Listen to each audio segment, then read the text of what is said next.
Dengan memahami asma wa sifat, ente baca fenomena alam, ente baca alam, tempat, dan zamanmu hidup nih pakai kacamata tauhid. Bagaimana cara memahami tauhid asma wa sifat dan cara mengamalkannya?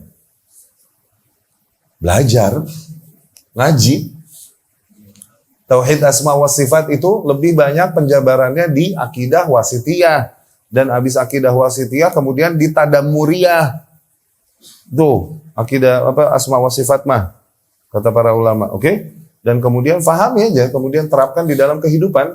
Terapkan di dalam kehidupan, nanti kau membaca fenomena-fenomena yang ada, coba berangkat dari apa yang telah kau pelajari dari kitab tauhid asma wa sifat tersebut. Allah Maha tahu, Allah Maha adil, Allah Maha bijaksana. Tuh, lihat. Dari situ Allah Subhanahu wa taala jadikan para penguasa emang yang layak untuk para rakyatnya. Tuh, begitu kan? Enak begitu udah. Kenapa? Karena Allah Maha tahu, Allah Maha adil, Allah Maha bijaksana. Tuh. Nggak mungkin ya nih gerombolan tikus dikasih pemimpin seekor singa, nggak mantas. Atau gerombolan singa dikasih pemimpin tikus, nggak mantas juga. Gerombolan tikus ya pemimpinnya tikus. Gerombolan singa ya pemimpinnya singa. Allah Maha tahu, Allah Maha adil, Allah Maha bijaksana. Tuh lihat. Dari situ diberikan aku jodoh seperti yang ada pada aku sekarang. Dengan segala kekurangannya, Allah Maha tahu bahwa aku tidak layak dapat yang lebih daripadanya. Tuh, karena Allah Maha tahu, Allah Maha adil, Allah Maha bijaksana. Gitu.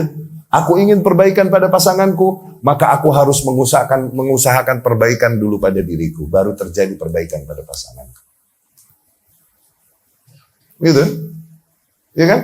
Kemudian sebuah negeri muslim dibantai dan habis sama kafir ini itu tersentuh. Kesian, kita doakan. Doakan rahmat ampunan untuk mereka. Tapi ini sifatnya altifah. Tapi solusi emang pahit, yang namanya obat pahit. Mungkinkah sebuah negara yang beriman, bertakwa di atas akidah yang baik Allah kuasakan ke atas seorang kafir, ke atas kafir, dan dibantai oleh kafir? Mungkin nggak? Nggak mungkin. Lalu apa yang terjadi pada mereka sehingga Allah takdirkan keburukan itu pada mereka? Ambil pelajaran. Tuh, dengan asma wa sifat, ente baca fenomena alam, ente baca alam, tempat, dan zamanmu hidup nih pakai kacamata tauhid. Pakai kacamata tauhid. Demikian juga suami istri menghadapi suaminya. Allah Maha tahu bahwa wanita sepertiku, mungkin suamiku dengan segala kekurangannya, tapi Allah Maha tahu wanita sepertiku emang pantasnya dapat yang kayak dia. I don't deserve any better. Aku nggak layak mendapatkan yang lebih baik. Allah Maha tahu kualitas diriku segimana. Allah janjikan kan wanita baik untuk lelaki baik, wanita buruk untuk lelaki buruk. Udah janji Allah udah itu. Ya. Aku ingin perbaikan padanya, maka aku usahakan perbaikan pada diriku. Tuh.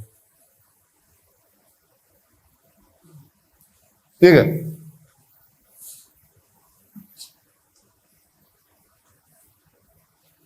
Jadi segala kekurangannya saling bisa. Banyak permasalahan rumah tangga teratasi dengan memahami tauhid asma wa sifat ini. Seorang istri melihat suaminya yang dengan kekurangan, toh aku menikah dengan lelaki bumi, bukan malaikat surgawi yang gak ada hawa nafsunya. Si suami juga melihat kekurangan pada istrinya, toh aku menikah dengan wanita bumi, bukan bidadari surgawi yang gak ada kurangnya. Gitu kan? Dan toh Allah Maha tahu, kadarku segini pantasnya dapat yang kayak gitu. Iya gak?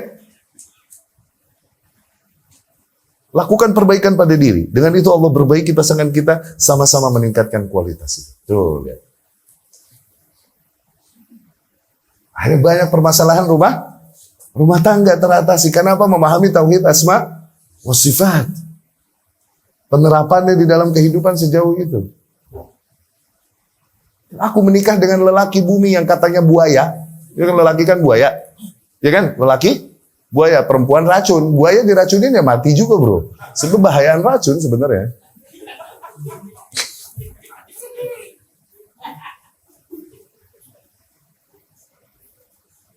Atau mungkin buat jomblowiyun dan jomblowiyat yang belum menikah. Daripada menyibukkan diri, deketin sana, deketin sini, mendingan sibukkan diri, perbaiki diri, tingkatkan kualitas diri itu. Dengan itu suatu saat Allah akan datangkan jodoh bagiku yang juga telah meningkatkan kualitas dirinya. Ya salah.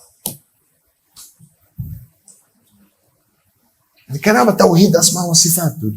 Akhirnya dia baca fenomena alam yang ada di zamannya dengan kacamata tauhid itu.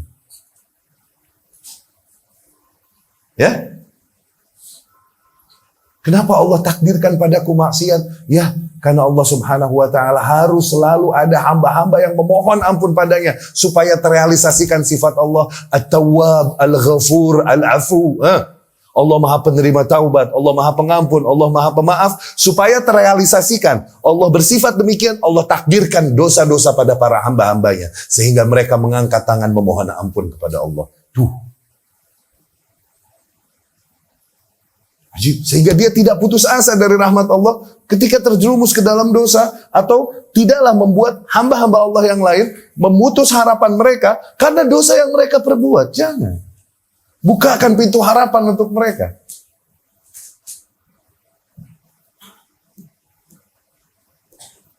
Coba memahami asma wa sifat ini, nanti baca alam semesta ini pakai kacamata tauhid. Dan panjang. Kalau kita bahas semuanya, waduh. Emang kita juga nggak menguasai semuanya juga. Ya,